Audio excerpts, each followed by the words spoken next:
நீங்கள் எல்லோரும் அயோக்கியர்கள், சாத்தான்கள். இந்த நாடை குட்டி சவர் ஆக்குறது தான் 95% ஆஃப் யூ பாலிட்டிஷியன்ஸ் வந்திருக்கீங்க. கரெக்டா சொல்றானே. இது அப்படியே ஊருக்குள்ள தண்டாரப்பட சொல்லுங்கடா, நல்லா இருக்கும். பரந்தூர் விமான நிலையமா விவசாயிகள் கண்ணீரா என்றால் முதலமைச்சர் விஜய் விவசாயிகள் பக்கம்தான் நிப்பாருன்னு அமைச்சர் ஆதவ் அர்ஜுனா சொல்லியிருக்காரு. பரந்தூர் விமான நிலையமா இல்லை விவசாயிகள் கண்ணீரானா எங்கள் தலைவர் விவசாயிகள் கண்ணீர் பக்கம் தான் நிப்பார். இவனுக்கு முகரக்கட்டையெல்லாம் பார்த்தாக்க அவ்வளவு நல்லவனுங்க மாதிரி தெரியல. அம்மா என்ன பேசுன்னு கேட்டுவாங்க. ஆன்மீக உறுப்பினர் கேள்வி கேட்டிருந்தாரு. இந்த திட்டத்தை கைவிட்டுட்டீங்க, கையகப்படுத்திய நிலத்தை என்ன பண்ண போறீங்கன்னு. மாற்று தொழில் திட்டங்கள் மக்களை பாதிக்காதவாறு கையகப்படுத்தப்பட்ட நிலங்களில் செயல்படுத்தப்படும். இதன் மூலம் தொழில் வளர்ச்சி மற்றும் வேலை வாய்ப்பு, பொருளாதார வளர்ச்சி இப்பகுதியில் ஏற்படும். சார், இதுக்கு பருத்தி மூட்டை பேசாம குடோன்ல இருக்கலாமே. உண்மையிலேயே தாவேக அரசுக்கு விவசாயிகள் மேல அக்கறை இருந்தா விவசாயிகள் கிட்ட இருந்து கையகப்படுத்தின நிலத்தை திரும்ப விவசாயிகளுக்கு தானே தரணும். அதை விட்டுட்டு விவசாய நிலத்துல மறுபடியும் தொழிற்சாலை தொடங்குறதுக்கு பேசாம விமான நிலையமே கட்டிட்டு போகலாமே. இதுல எப்படி விவசாயிகளுக்கு நல்லது நடக்கும்? உங்க அரசியல் லாபத்துக்காக விவசாயிகளையும் தமிழ்நாட்டோட வளர்ச்சியையும் பலியாக்குறதுல என்னங்க நியாயம்? என்ன பாக்குற? துப்புறானேனா? உன்ன மூஞ்சில வேற யாரும் துப்ப விடாது பாரு. அதான் நான் துப்புறேன். இன்னைக்கு நிறைய பேர்கிட்ட இல்லாத ஒரு கெட்ட பழக்கம் என்கிட்ட இருக்குது. சொன்ன வார்த்தையை காப்பாற்றுறது. இந்த அன்னபூரணி சூப்பர் 6 திட்டம் ஒவ்வொரு குடும்பத்திற்கும் வருடத்திற்கு 6 கேஸ் சிலிண்டர்கள் கட்டணமின்றி வழங்கப்படும். அன்னபூர்ணி சூப்பர் 6 திட்டத்தில் ஆண்டிற்கு 3 விலையில்லா எரிவாயு சிலிண்டர்கள் வழங்கப்படும். 4 இட்லிக்கு எதுக்குடா 6 சிலிண்டர்?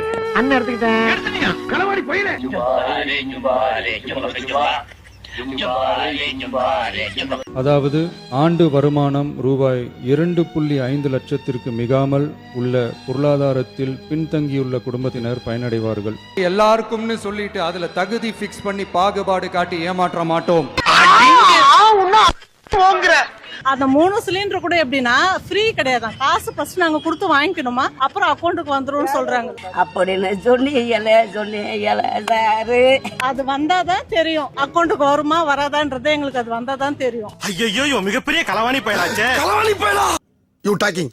முஸ்லிம தீவிரவாதிகள் சொன்ன கூட்டம் தான் இந்த கூட்டம். திமுக அரசு குழப்பத்துல பிறந்தவனே ஒரு டீ வாங்கி கொடுத்தானா எது வேணாலும் பேசுறது. முஸ்லிம் தீவிரவாதிகள் என்று 5 முறை இங்கே கூறப்பட்டதாக நம்முடைய உறுப்பினர் சொன்னார். அப்படி எந்த ஒரு கருத்தும் இந்த அவையில் பதிவு செய்யப்படவில்லை. எனவே நீங்கள் அதை அவை குறிப்பிலிருந்து நீக்க வேண்டும் என்று கேட்டுக்கொள்கிறேன். நானா இருந்தா நாக்க புடிங்கி போட்டு செத்துருப்பேன். சிஏஏ என்ற மக்கள் விரோத சட்டத்துக்கு எதிராக முந்தைய திராவிட மாடல் அரசில்தான் மாண்புமிகு முதல்வராக இருந்த அண்ணன் தளபதி முத்துவேல் கருணாநிதி ஸ்டாலின் அவர்கள் தலைமையில இதே பேரவையில எதிர்த்து தீர்மானம் நிறைவேற்றப்பட்டது என்பதை நான் பதிவு செய்ய கடமைப்பட்டிருக்கின்றேன். தமிழ்நாடு முஸ்லிம் முன்னேற்ற கழகத்தினுடைய கோரிக்கையை ஏற்று பிற்படுத்தப்பட்ட முஸ்லிம்களுக்கு 3.5 விழுக்காடு இடஒதுக்கீடை வழங்கியவர் முத்தமிழறிஞர் கலைஞர் என்பதை இந்த நேரத்தில் சுட்டிக்காட்ட விரும்புகின்றேன். பாஸ், இன்னைக்கு ஒரு முடிவோட தான் இருக்கானுங்க போல இருக்கு. என்ன? எப்போ நம்மள விரட்டி அடிப்பானுங்க, இப்போ அடிச்சு விரட்டுவானுங்க போல இருக்கு. நீண்ட கால சிறைவாசிகளை விடுதலை செய்ய வேண்டும் என்ற எங்கள் கோரிக்கையை ஏற்று இதே சட்டமன்றத்தில் என்னுடைய உரைக்கு பதிலளிக்கும் போது அவர்கள் விடுதலை செய்யப்படுவார்கள் என்று சொல்லி 21 நீண்டகால சிறைவாசிகளை விடுதலை செய்தது திராவிட முன்னேற்ற கழகத்தினுடைய அரசு என்பதையும் இந்த அவையிலே பதிவு செய்ய விரும்புகின்றேன். வக்ஃப் திருத்த சட்டத்தை பற்றி கூறினார். வக்ஃப் திருத்த சட்டத்துக்கு எதிராக சென்ற சட்டமன்றத்தில் ஏகமனதாக தீர்மானம் நிறைவேற்றியதும் திராவிட முன்னேற்ற கழகத்தினுடைய அரசு என்பதை இந்த நேரத்தில் சுட்டிக்காட்ட விரும்புகின்றேன். இந்துக்களும் முஸ்லிம்களும் தாய் பிள்ளையா இருக்கக்கூடிய அற்புதமான ஒரு பூமி இது. இந்த பூமியில நாம் எல்லோரும் ஆச்சரியமின்றி மகிழ்ச்சியாக வாழ வேண்டும் என்று நிலையில் இருக்கின்ற பொழுது பேதத்துக்குரிய கருத்துக்களை கூறி இணக்கத்தை பால்படுத்தக்கூடிய எந்த கருத்துகளையும் நீங்கள் அனுமதிக்க வேண்டாம் என்று கேட்டு அமர்கிறேன். நன்றி. என்ன செருப்பால அடிச்ச மாதிரி இருக்குடா? மாதிரி இல்ல, உண்மையிலே செருப்பால தான் அடிச்சேன். சரி, ஃபீல் பண்ணாத. மவுத்தா போகும்போது கூட திமுக காரனா தாண்டா மவுத்தா போவேன். நீங்க என்னடா பண்ணீங்க? எனக்கு என்னடா பண்ணீங்க? ஒவ்வொரு டெய்லியும் நீ பார்த்தவன் கலைஞர் தானே தவிர உங்க தலைவன் அல்லடா முண்டா. ஒன்ன மாதிரி நாயெல்லாம் எதுக்கு பக்கத்துல வச்சிருக்கேன்? வாயத்துடன் சொல்றா என்ன? முஸ்லிம் தீவிரவாதி என்று 5 முறை பேசினவர்கள் இந்த திமுக காரர்கள் என்பதை இந்த இடத்தில் நான் சொல்ல கடமைப்பட்டிருக்கின்றேன். நீங்கள் மேற்கொண்டு பேசுகிற விடயங்கள் ஆதாரப்பூர்வமாக இருந்தால் ஆதாரத்தை என்கிட்ட காட்டி விட்டு பேச நான் அனுமதி அளிக்கிறேன். ஆதாரம் இருக்கிறது என்பதை காட்டிவிட்டால் நான் ஆதாரத்தையும் பார்த்து விட்டேன். ஆனால் அதை மிகைப்படுத்தி அவையில வெளியிட விரும்பவில்லை. ஆமா இதெல்லாம் நீ பில்டப் பண்ணலன்னு எனக்கு எப்படி தெரியும்? இல்ல எப்படி நம்புறது? 1999 என்ன பார்த்து என் சமுதாயத்தை பார்த்து இஸ்லாமிய மக்கள் எவ்வளவு பாதிக்கப்பட்டிருப்பாங்க. என் உணர்வை பேசுறேன். எங்க அண்ணன் தமிழ் அன்சாரியோ பேராசிரியர் ஜவஹர்லால் அவர்களும் இது இல்லாத மாதிரி பேசுறாங்க. தமிழ்நாடு முஸ்லீம் லீக்னு பேரே பதியப்பட்டிருக்கு. எவ்வளவு வருத்தப்படுறேன். சொல்றதுக்கு கஷ்டம் இல்லையா?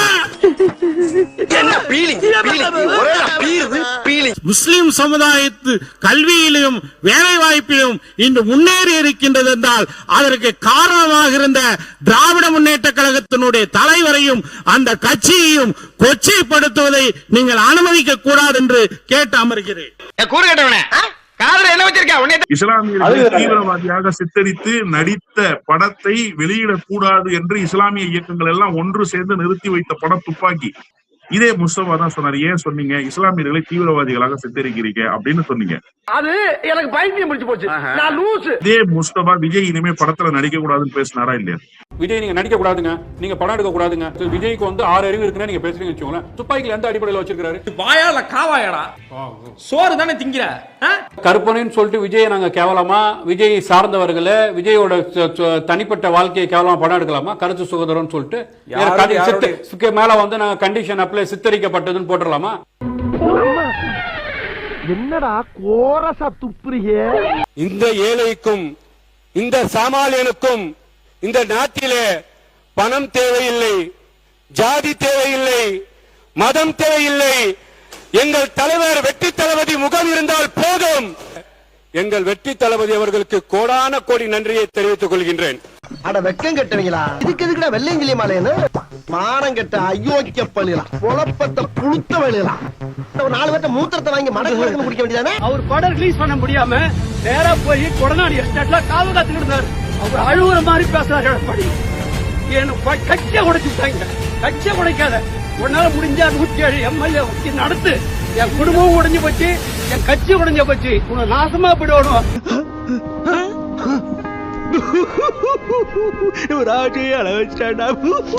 கண்ணீரெல்லாம் வருது. 6 உறுப்பினர்கள் பதவியேற்ற 1 மாதத்திலே தங்களுடைய பதவியை ராஜினாமா செய்து விட்டார்கள்.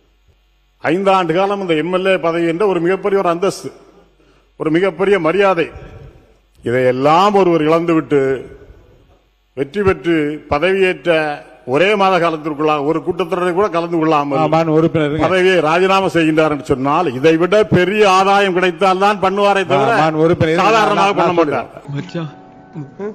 யாரும் பார்க்கல. இங்க 200 பேர் யாரும் பார்க்கல. மதுரை வாடிப்பட்டி பேரூராட்சியில் வேலை பார்க்குறாங்க. தூய்மை பணியாளர்கள் பணியாற்றுவதை வீடியோ எடுத்து தாவேகாவினர் ரீல்ஸாக பதிவிடுவதால் பணியாளர்கள் மன உளைச்சலுக்கு ஆளாகியுள்ளனர். இது தர்மமாடா ஜிம்பலக்கடி பம்பா. அவங்களா வர்றாங்க, போட்டோ எடுக்கிறாங்க, வீடியோ எடுக்கிறாங்க, அவங்களா போட்டுட்டு போயிடுறாங்க. அதை மக்கள் பார்த்துட்டு பிள்ளை ஊட்டிய படிக்கிற இடத்துல ஒரு மாதிரியா பாக்குறாங்க. என் பிள்ளைகளை பாக்குறாங்க, பேரம்பேத்தியில பாக்குறாங்க. சங்கடமா இருக்குது, வைக்குது. டேய் நீ நல்லா இருக்க மாட்டடா, நல்லாவே இருக்க மாட்டடா, நாசமா போனவன். அதிகமாக கவலைப்பட்டு இங்க கதறுபவர்கள் அனைவரும் பாத்தீங்கன்னா ஒண்ணு ஜி ஸ்கோர் மாப்பிளைக்காக இருக்கட்டும், இல்லைன்னா அதுல கருப்பு பணத்தை கொண்டு போய் முதலீடு செய்தவர்களா இருக்கட்டும். மாண்புமிகு சட்டத்துறை அமைச்சர் இந்த அளவிலே தன்னுடைய பதிலை விவாதத்தை கொண்டு போக விரும்புவார் என்றால் I can also pay you in the same currency. G square மாப்பிள்ளை என்று நீங்கள் சொல்வீர்கள் என்று சொன்னால் வேறு எந்த லாட்டரி மருமனுக்காக புது விமான நிலையத்தை நீங்கள் கொண்டு போவீர்கள் என்று நான் கேட்க முடியுமா? சாம்பார் ஆப் எனக்கு பைத்தியத்தெல்லாம் போய் ஒரு மந்திரியா போட்டு not even reacting to what is happening in assembly. மூஞ்சியை நீயே போய் பார்த்துக்கோ, 10 நிமிஷம் அந்த இது பாரு, மூஞ்சி எப்படி இருக்குது. அப்படியே ஜாம்பிவா கண்ணு அப்படி வச்சுட்டு, என்னத்துக்கு கண்ணு அப்படி வச்சுட்டு அப்படியே பைத்தியக்காரன் பார்த்துட்டு இருக்கேன், புரியல. தேவையில்லை விஜய், நாடு வந்து ஒரு பொக்கிஷமான ஒரு நாடு. நம்ம தாய்க்கு சமம் இந்த நாடு. அந்த நாட்டை குட்டி சவராக்காது. இது நல்லதுக்கு இல்லை. God is warning you through me. நீ வந்துட்டு ஒழுக்கமா ஆட்சியை நடத்துறத நான் நடத்து, இல்லாட்டி மூட்டையை கட்டிட்டு கிளம்பு. திமுக முறைப்படி முஸ்லிம்களை நடத்தியதா? நடத்திச்சு. எப்படி நடத்தி?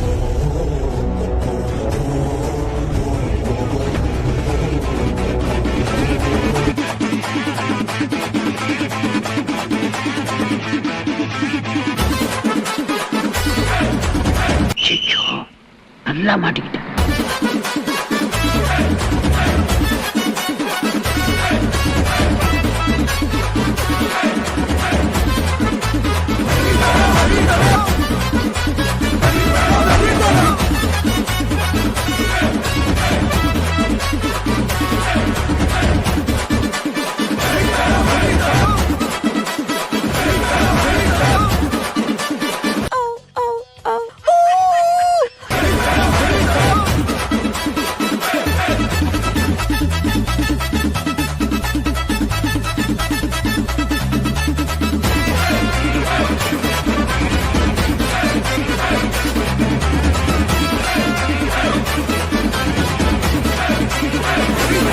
இந்த விஷயத்தை போய் நான் வெளியே சொன்னா என் நிலைமை யோசிச்சு பாடுறா.